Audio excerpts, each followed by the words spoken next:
हाँ बोलिए, कुछ बोल रहे हैं क्या?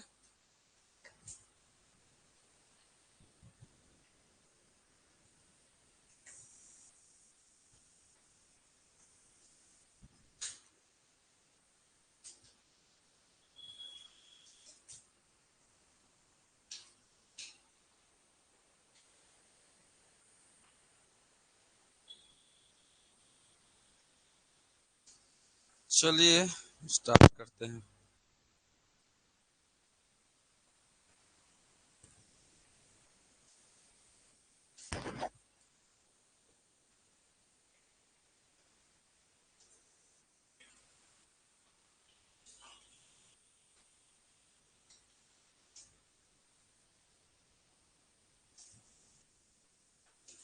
पढ़ के आए हैं?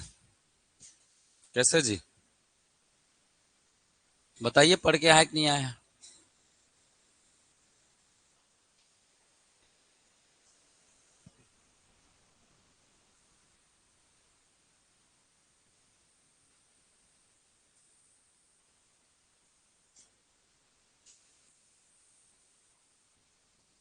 चलो, ये पहला एमसीक्यू। एमसीक्यू के माध्यम से हम लोग जानेंगे कि एग्जाम में कैसे कैसे प्रश्न आते हैं। बिना एमसीक्यू के तो जाना ही नहीं कभी भी पढ़ने, पहले बता रहा हूं मैं। है ना, अपने जान को जोखिम में डालने के बराबर है वो। ठीक है, अब जान को जोखिम में डालने के बराबर ही समझो उसको। जब है ना, आपसे क्वेश्चन नहीं बन रहे मतलब घातक है। आपके लिए क्या है? घातक है। तो स्टार्ट करें। है ना, तो याद है ना, ये पर्यावरण का एमसीक्यू देखते हैं, तो उसमें कैसे कैसे प्रश्न आते हैं इसके बारे में बात करते हैं। चलिए, सबसे पहला प्रश्न क्या बोल रहा है? पहला प्रश्न है, पारिस्थितिकी निम्नलिखित के बीच पारस्परिक संबंधों का अध्ययन है। क्या है? किसका अध्ययन करते हैं? जीव और वातावरण का अध्ययन करते हैं। ये हम लोग पहली क्लास में किए थे। ठीक है, चलिए दूसरा, किसी एकल जाति व उसके रहवास के पर्यावरणीय घटकों का अध्ययन क्या कहलाता है? तो याद रखेगा, एकल जाति मतलब सजाति, समान जाति। समान जाति को क्या बोलेंगे? क्या बोलेंगे? आवास आवासन आवासन आवास अनुवांशिकी तो नहीं बोलेंगे। है ना, सम पारिस्थितिकी भी नहीं बोलते हैं। क्या बोलते हैं? स्वपारिस्थितिकी कहते हैं। तो शब्द से केवल केवल क्या बना है? एग्जाम में प्रश्न बने हुए, ध्यान में रखेंगे। है ना, चलिए, अपने ही वातावरण में अपने ही वातावरण में एक जैव समुदाय, जैसे तालाब, महासागर, वन, है ना, यहाँ तक कि एक जली है ना, एक जलजीवशाला, यहाँ तक कि क्या, जलजीवशाला को क्या कहते हैं? ठीक है, जीवोम कहते हैं, समुदाय कहते हैं, अजैव वातावरण कहते हैं, पारिस्थितिक तंत्र कहते हैं। बताइए क्या कहते हैं? तालाब, महासागर, वन और जलजीवशाला क्या कहते हैं? बताइए। अपने ही वातावरण में एक जैव समुदाय है, इसमें ऑप्शंस कहाँ है? ये प्रश्न में कुछ तोड़ फोड़ है लगता है। 2 मिनट, प्रश्न में कुछ तोड़ फोड़ दिख रहा है।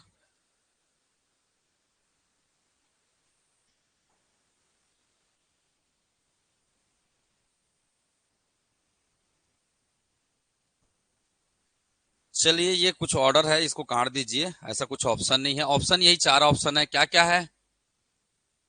जीवोम समुदाय, अजैव वातावरण, पारिस्थितिक तंत्र। तो पारिस्थितिक तंत्र इसका क्या होगा? आंसर होगा। नाम से ही पता चल रहा है, हमने पढ़ा है तालाब, महासागर, वन। है ना, अगर ये सब चीज आते हैं तो क्या कहलाता है वो? पारिस्थितिक तंत्र कहलाता है। ठीक है, चलिए नेक्स्ट, निम्नलिखित में से कौन कृत्रिम पारिस्थितिक तंत्र है? कृत्रिम कौन सा है बताइए? कौन सा है? धान का खेत है, ये कृत्रिम है, ध्यान में रखिएगा। ठीक है, बाकी तो अपने आप निर्मित होता है। ये सभी के सभी क्या है? सभी के सभी क्या है? प्राकृतिक है। याद रखेगा, ये सभी के सभी क्या है? प्राकृतिक है। चलिए अगला प्रश्न देखते हैं। जीव भार का पिरामिड किस पारिस्थितिक तंत्र में उल्टा उलट जाता है? जीव भार का पिरामिड किसका? जीव भार मतलब बायोमास। जीव भार मतलब बायोमास, है ना। याद रखेगा, ये उल्टा कब हो जाता है? तो उल्टा किस में हो जाता है? जलीय में। उल्टा किस में हो जाता है? जलीय क्षेत्र में ये क्या हो जाता है? उल्टा हो जाता है। ठीक है, याद रखेगा, जलीय क्षेत्र है ना, तो इसका जलीय क्षेत्र कौन सा है? तालाब है। याद रखना, तालाब जलीय क्षेत्र है ना। चलिए अगला देखते हैं। जब दो जीव एक साथ रहते हैं, जब दो जीव क्या कहते हैं, एक साथ रहते हैं, किंतु इस प्रक्रिया में केवल एक जीव को क्या मिलता है, लाभ मिलता है, तब उसे क्या कहते हैं, क्या कहते हैं। जैसे अगर मैं बोलूंगा, है ना, जैसे मैं बोलूंगा ये दो जीव है, ठीक है, ये ए है, ये बी है, अगर दोनों को लाभ मिल रहा है, दोनों को क्या मिल रहा है, लाभ मिल रहा है, तब क्या कहते हैं इसे, सहजीव। तब क्या कहते हैं, सहजीव कहते हैं, ध्यान में रखिएगा। अगर एक को लाभ मिले एक को नहीं मिले तब इसे क्या कहते हैं, परजीवी कहते हैं। क्या कहते हैं, परजीवी, पैरासाइट कहते हैं, इसे ध्यान में रखिएगा। तो हमारा उत्तर क्या हो जाएगा, परजीविता। क्या हो जाएगा, परजीविता हो जाएगा। उत्तर हो जाएगा आपका क्या, केवल 3 इसका सही जवाब होगा। ठीक है, चलिए, किसी निश्चित क्षेत्र में प्राणियों की संख्या की सीमा, किसी निश्चित क्षेत्र में प्राणियों की संख्या की सीमा जिसे पर्यावरण समर्थन कह सकता है कहलाती है। बताइए, किसी निश्चित क्षेत्र में प्राणियों की संख्या की सीमा जिसे पर्यावरण समर्थन कह सकते हैं कहलाती है। जनसंख्या, लग रहा है जनसंख्या, जनसंख्या तो नहीं लग रहा है ना, संख्या या जैव द्रव्यमान का पिरामिड। पिरामिड कहां से आएगा जी, इसमें पिरामिड तो आएगा ही नहीं ना, कहां से पिरामिड आ जाएगा। हा? क्या बोल रहा है, प्राणियों की संख्या की सीमा, सीमा की बात कब होती है, जैसे बोलेंगे, मान के चलिए आपका ये क्या है, एक थैला है, आपका क्या है, ये एक थैला है, ठीक है, ठीक है, इस थैले में आप क्या ला सकते हैं, 5 किलोग्राम क्या ला सकते हैं, आलू ला सकते हैं, इसकी क्षमता है, इसकी क्या है, क्षमता है। पर 5 किलो से ज्यादा ला सकते हैं क्या, नहीं ला सकते हैं, 5 किलो से ज्यादा नहीं ला सकते हैं। तो क्या कहना चाहिए बताइए, क्या कहना चाहिए उसे, भाई यहां लिखा है प्राणियों की संख्या की सीमा, है ना, जिसे पर्यावरण क्या कर सकता है, समर्थन कर सकता है, मतलब पर्यावरण उसे झेल सकता है, उससे ज्यादा को वो नहीं झेल पाएगा। तो क्या बोलना चाहिए बताइए, वहन क्षमता बोलेंगे ना, क्या बोलेंगे उसे, वहन क्षमता। तो सिंपल अगर इसको डेफिनेशन को पढ़ेंगे तो एक शब्द को जोड़िएगा, एक संख्या है और दूसरा पर्यावरण उतने को क्या कर सकता है, समर्थन कर सकता है, झेल सकता है, इसका मतलब वो क्या हो जाएगा, वहन क्षमता हो जाएगा। ठीक है, चलिए आगे देखते हैं। पर्यावरण से अभिप्राय है भूमि, जल, वायु, पौधा, पशु की प्राकृतिक दुनिया जो इनके चारों ओर अस्तित्व है। सही है, सही है ना, उन संपूर्ण दशाओं का योग जो व्यक्ति को एक समय बिंदु पर घेरे हुए हैं, ये भी है पर्यावरण, मतलब घेरा हुआ है। भौतिक, जैवीय, अगर दो सही है तो जाहिर सी बात है आपका आपका उत्तर क्या हो जाएगा, तो ज्यादा दिमाग नहीं लगाना है, तीसरे ऑप्शन को पढ़ो ही मत। क्यों पढ़ना है, तीसरे, जब दो सही है तो तीसरा ऑप्शन को पढ़ेंगे तो हमारा समय क्या होगा, है ना, समय का क्या होगा, बर्बादी होगी। ठीक है, चलिए अगला देखते हैं। पारिस्थितिक पिरामिड की संकल्पना वर्ष 1927 में किसके द्वारा की गई है। पारिस्थितिक पिरामिड की संकल्पना वर्ष 1927 में किसके द्वारा की गई है, तो किसने किया है, एल्टन ने किया है, किसने किया है, एल्टन जी ने किया है, याद रखिएगा, चार्ल्स एल्टन जी ने इसकी क्या की है, संकल्पना। अपनी कॉपी में नोट कर लेना इसको। ठीक है, पिरामिड जो बात किया गया, पारिस्थितिक पिरामिड, वो एल्टन महोदय के द्वारा दिया गया है। जहां जीव रहता है उस सटीक जगह को कहते हैं, जहां जीव रहता है उस सटीक जगह को क्या क्या कहते हैं, आवास तो नहीं कहते, पारितंत्र,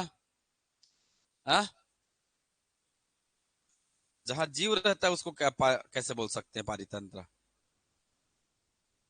हा? निकेत क्या होता है, निकेत या नीच, हा? विभिन्न समुदायों में जो जीव होता है ना, इसका मतलब होता है निकेत, पर्यावरण निकेत बोलते हैं ना, या पारिस्थितिकी निकेत, शब्द होता है क्या, पारिस्थितिकी निकेत, निकेत, इसका मतलब होता है क्या, समुदायों में, समुदायों में, समुदायों के बीच, समुदायों के बीच एक जाति, एक जातीय, एक जातीय की कार्य प्रणाली, एक जातीय की जो कार्य प्रणाली होती है उसे कहते हैं क्या, निकेत कहते हैं, याद रखिएगा। ठीक है, उसे कहते हैं क्या, पारिस्थितिकी निकेत कहते हैं। तो अलग अलग समुदाय वर्ग है, अलग अलग समुदाय में एक जीव वर्ग है, एक जीव जाति है उनकी, जैसे बहुत सारे है ना। अगर मैं बोलूंगा क्या ये मछली वाला है, जैसे ये मैंने बोल दिया क्या मछली है, यहाँ पे क्या है, यहाँ पे क्या है सांप है, यहाँ पे क्या है सांप है ना, यहाँ पे और क्या है घोड़ा है, ऐसा टाइप का। तो ये अलग अलग क्या हो गया, अलग अलग क्या हो गया समुदाय हो गया। इस समुदाय में एक विशेष जाति जो होती है उसके जो कार्य प्रणाली होती है उसके बोलते हैं क्या, क्या बोलते हैं निकेत कहते हैं। याद रखिएगा। तो ये तो उत्तर बिल्कुल नहीं होगा, आवास बिल्कुल नहीं होगा, आवास तो इंसानों के लिए प्रयोग करते हैं है ना। अगर घर में है ना, जैसे ये क्षेत्र है, इस क्षेत्र में क्या कौन रह रहे हैं, एक जनसंख्या में लोगों का निवास हो रहा है, तब हम उसे क्या कहते हैं, अगर मानव का निवास हो रहा है तब हम उसे कहते हैं क्या आवास। अगर मानव के जगह यही क्या हो जाए, मानव के जगह क्या हो जाए जीव हो जाए, तब इसे कहते हैं क्या पर्यावास कहते हैं, तब इसे कहते हैं क्या पर्यावास। मानव जहां रहते हैं उसे कहते हैं क्या आवास, जहां जीव रहते हैं उसे कहते हैं क्या पर्यावास। तो इसका सटीक आंसर क्या होना चाहिए, सटीक जगह बोल रहे हैं ना, तो सटीक जगह को क्या बोलेंगे पर्यावास कहते हैं, याद रख लीजिएगा ठीक है, पर्यावास कहते हैं। और इनमें से क्या हो जाएगा, कोई नहीं हो जाएगा इसका उत्तर। ठीक, चलिए पारिस्थितिकी निकेत की संकल्पना को प्रतिपादित किए थे, है ना, किसने किया है आपका, है ना ऑप्शन है क्या ग्रिनेल्स, डार्विन, ओल्डन और सीसी पार्कर ने। किसने किया है, सीसी पार्कर ने। किसने किया है पारिस्थितिकी निकेत, पारिस्थितिकी निकेत किसने किया है, तो याद रखने ना किसने किया है ग्रीनेल्स ने। किसने किया है ग्रीनेल्स, ग्रीन शब्द याद रख लेना, ग्रीनेल्स से क्या हो जाएगा है ना ग्रीनेल्स, नेल्स मतलब निकेत, नेल्स मतलब याद रख लेना नेल्स निकेत। तो शब्द को पहचाना, निकेत शब्द आया तो इसकी संकल्पना किसने की है, ये शब्द तो याद रख सकते हो ना नेल्स, नेल्स शब्द याद रख सकते हो। तो नेल्स कैसा है ग्रीन है, तो ग्रीनेल्स ठीक है, नेल्स ग्रीनेल्स ठीक है, तो याद रखना इसे। चलिए अगला प्रश्न है पर्यावरण किससे बनता है, ये तो बता दोगे पर्यावरण किससे बनता है, किससे बनता है उपरोक्त सभी से बनता है। नेक्स्ट, पृथ्वी का सर्वाधिक वृहद पारिस्थितिक तंत्र निम्नलिखित में से कौन सा है, कौन सा है जल मंडल, जीवोम, स्थल मंडल, जैव मंडल।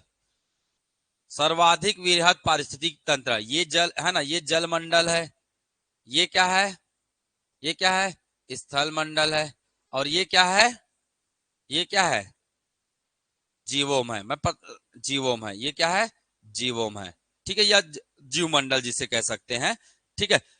ये सब जब मिलता है तभी जाके क्या बनता है हमारा, तब क्या बनता है बायोस्फीयर बनता है। क्या बनता है बायोस्फीयर बनता है, जब सभी मिलते हैं तब क्या बनता है बायोस्फीयर बनता है, जैव मंडल बनता है। तो बड़ा कौन हुआ,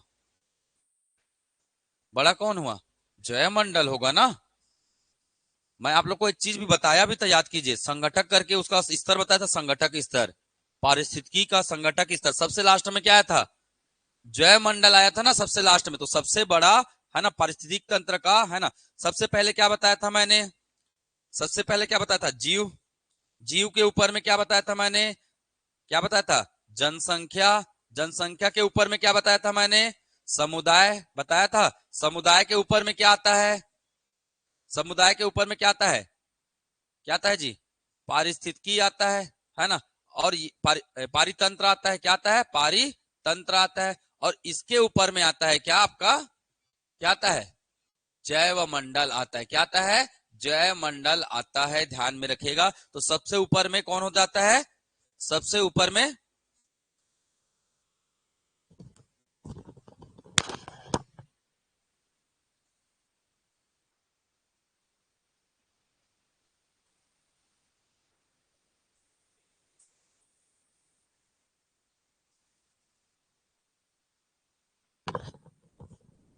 ठीक, तो याद रखना है सर्वाधिक विहर पारिस्थितिकी किसका होता है जैव मंडल का होता है। चलिए अगला देखते हैं, मानव गतिविधियों से परिवर्तित पर्यावरण को कहलाता है, मानव गतिविधियों से परिवर्तित पर्यावरण बताइए। नैसर्गिक का मतलब, नैसर्गिक का मतलब क्या होता है जी प्राकृतिक होता है, नैसर्गिक मतलब प्राकृतिक होता है, ये याद रखेगा। एंथ्रोपोजेनिक, एंथ्रोपोजेनिक किसे कहते हैं, इस प्रकृति को मानव ने क्या कर दिया है, मानव ने क्या कर दिया है बदल दिया है, उसे कहते हैं क्या एंथ्रोपोजेनिक पर्यावरण कहते हैं। शहरी पर्यावरण जान रहे हो, शहर जहां रहेगा। आधुनिक पर्यावरण, जो आज का पर्यावरण है वो क्या है, आधुनिक पर्यावरण है। तो इसका उत्तर क्या हो जाएगा, एंथ्रोपोजेनिक पर्यावरण कहते हैं। याद रखना है, मानव गतिविधि अगर किसी पर्यावरण को बदल देता है तो उसे कहते हैं क्या, एंथ्रोपोजेनिक पर्यावरण के नाम से जाना जाता है। ठीक है, पर्यावरण शब्द की उत्पत्ति किस भाषा से हुआ है, कौन से भाषा से हुआ है, फ्रेंच भाषा से हुआ है। दो जातियों के बीच ऐसा संबंध है, ठीक है, ये फलाना जाति है और ये ठिकाना जाति है, ऐसे याद रख लो। ठीक है, जिससे एक जाति लाभान्वित होती है जबकि दूसरी जाति सामान्य स्थिति में न तो लाभ होता है न ही क्या होता है, हानि होता है। क्या कहलाएगा वो, सहोपकारिता, सहभोजिता, परजीविता या परभक्षण, क्या कहलाएगा। क्वेश्चन को ध्यान से पढ़ो। दो जातियों के बीच ऐसा संबंध है जिसमें एक जाति क्या होगा, लाभान्वित होगा, जबकि दूसरी जाति को सामान्य स्थिति में न तो क्या होता है, लाभ होता है, न ही क्या होता है, हानि होता है। न ही लाभ होता है न ही हानि होता है। परजीविता तो नहीं आएगा, नहीं आएगा, है ना। सहोपकारिता भी नहीं आएगा, कौन आएगा, तो परभक्षण भी नहीं आएगा। बच्चा कौन, सहभोजिता। बच्चा कौन, सहभोजिता।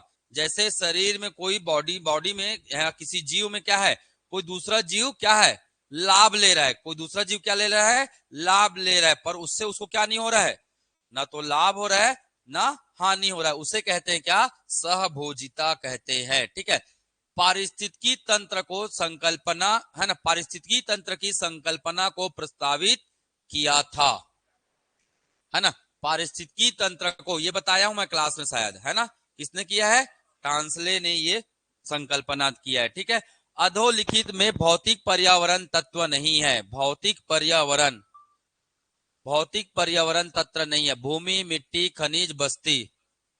बताइए, भूमि तो है, भौतिक है, मिट्टी भी है, खनिज भी है, क्या नहीं है, बस्ती नहीं है। ठीक है, वो मानव में आ जाएगा। ठीक है, लाइकेन कवक मूल तथा हर्मिट केकड़े का उदाहरण है। सहपकारिता का मतलब क्या होता है, सहभोजिता मतलब तो समझ में आ गया। सहभोजिता मतलब जैसे ये एक जीव है ना, सहभोजिता का मतलब क्या, और क्या है, दूसरा जीव है, ये क्या है, दूसरा जीव है। याद रखेगा, एक जीव उस पर क्या है उस पर उसके साथ है, परंतु इसको लाभ हो रहा है और इसको क्या हो रहा है, जीरो। तो इसे कहते हैं क्या, इसे कहते हैं क्या, सहभोजिता कहते हैं। परजीविता में क्या होता है, परजीविता में इसको प्लस होगा, दूसरे को क्या होगा, माइनस होगा। सहपकारिता में क्या होगा, सहपकारिता में क्या होगा, दोनों को क्या हो जाएगा, प्लस हो जाएगा। दोनों को क्या होगा, दोनों को ही इसमें क्या होगा, लाभ होगा। इस बात को ध्यान में रखिएगा।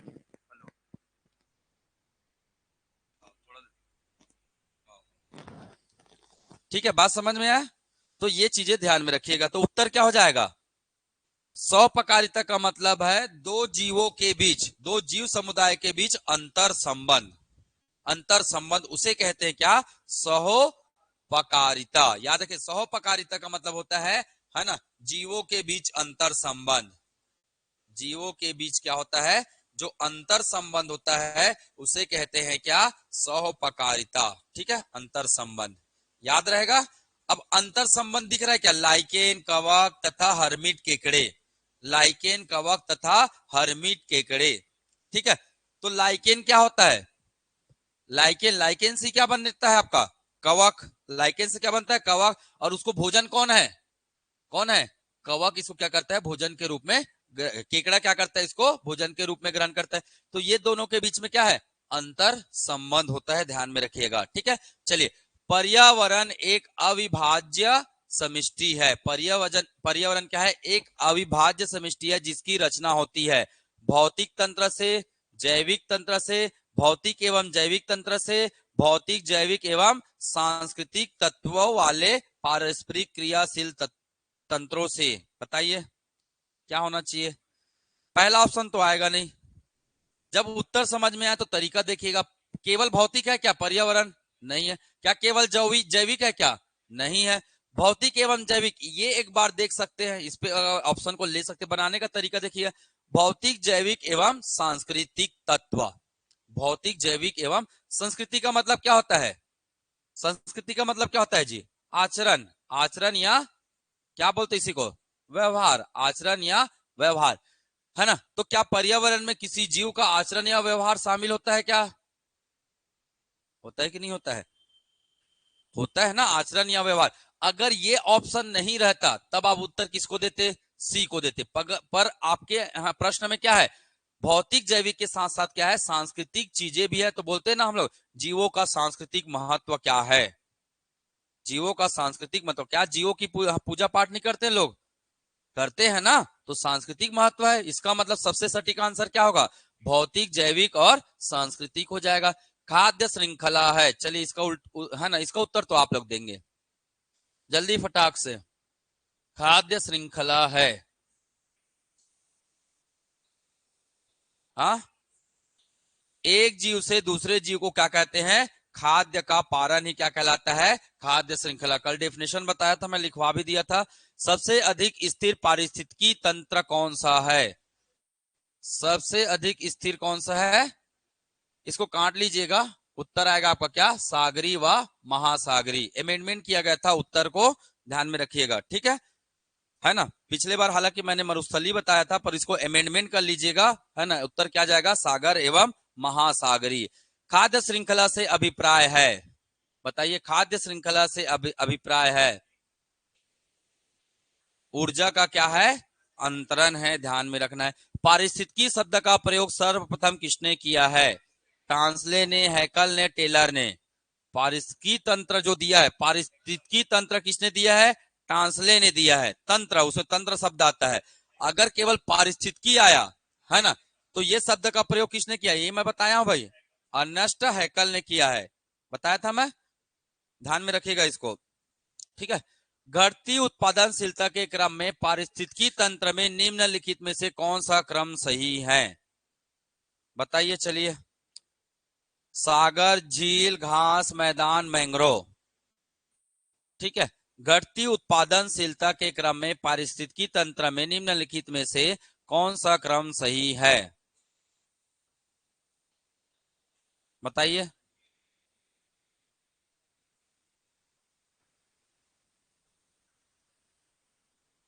बताओ, सागर कितने हैं? ज्यादा है क्या सागर? नहीं है ना। सागर ज्यादा है कि कम है? आ? घटती उत्पादनशीलता के क्रम में पारिस्थितिकी तंत्र में, उत्पादनशीलता का मतलब क्या समझ रहे हो आप लोग? मैंग्रोव क्या है? मैंग्रोव क्या है? वन है, ठीक है। सागर, मैंग्रोव, झील, घास का मैदान, बताओ। हा? इतना तो है, सबसे कम में कौन आएगा? सागर आएगा, ये याद रखो बस, सबसे कम में कौन आएगा? सागर आएगा उत्पादनशीलता में, ठीक है। अब बाकी को बना लो भाई, बाकी को देख लो कौन सा दिख रहा है। इसका उत्तर सी होना चाहिए, है ना। इसका उत्तर एक बार चेक कर लेता हूं मैं, इसका उत्तर क्या है।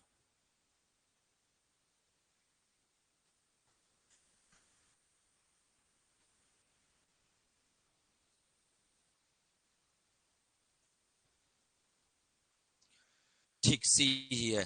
मैंग्रोव, घास मैदान, झील और सागर, ठीक है। अब सिंपल सी बात है, मैंग्रोव, मैंग्रोव मतलब एक पेड़ है।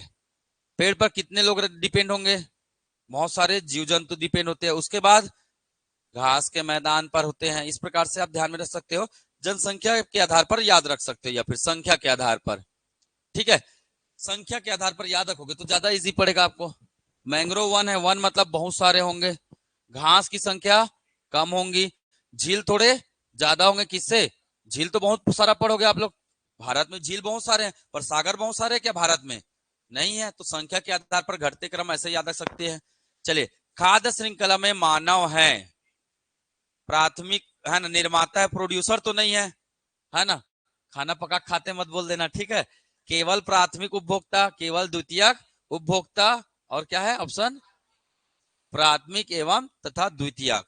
तो ये सब है, प्राथमिक भी है, द्वितीयक भी है, तृतीयक भी और शीर्षस्थ भी है, ये सब है।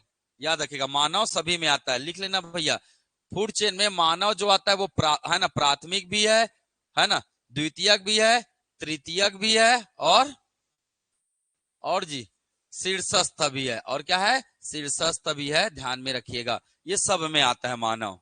ठीक, भाजी खाते हैं ना जी, अगर भाजी खा रहा है, लाल भाजी खा के आ गया, मतलब लाल भाजी खा दिया मतलब क्या हो गया, प्राथमिक आ गया, है ना। मुर्गी उर्गी खा लिए लोग, मुर्गी मटन वगैरह खा लिए तो द्वितीयक हो गया।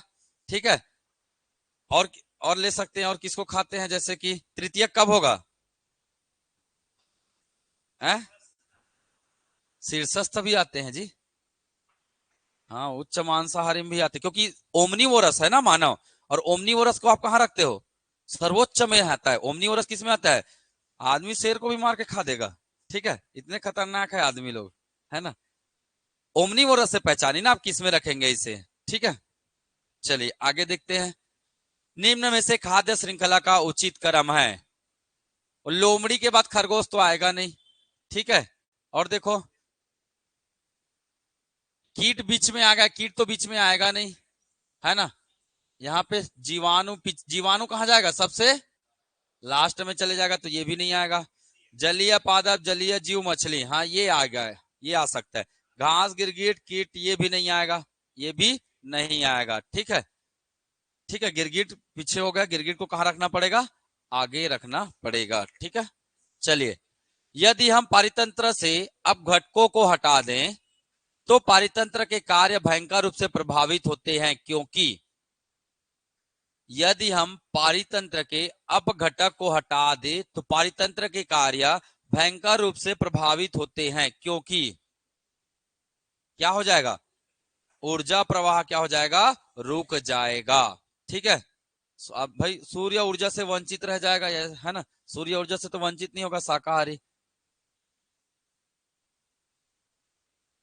ठीक है, चलिए नेक्स्ट, भारतीय पारिस्थितिकी के जनक कौन है, तो याद रख लेना कौन है, रामदेव मिश्र जी क्या है, भारतीय पारिस्थितिकी के जनक है।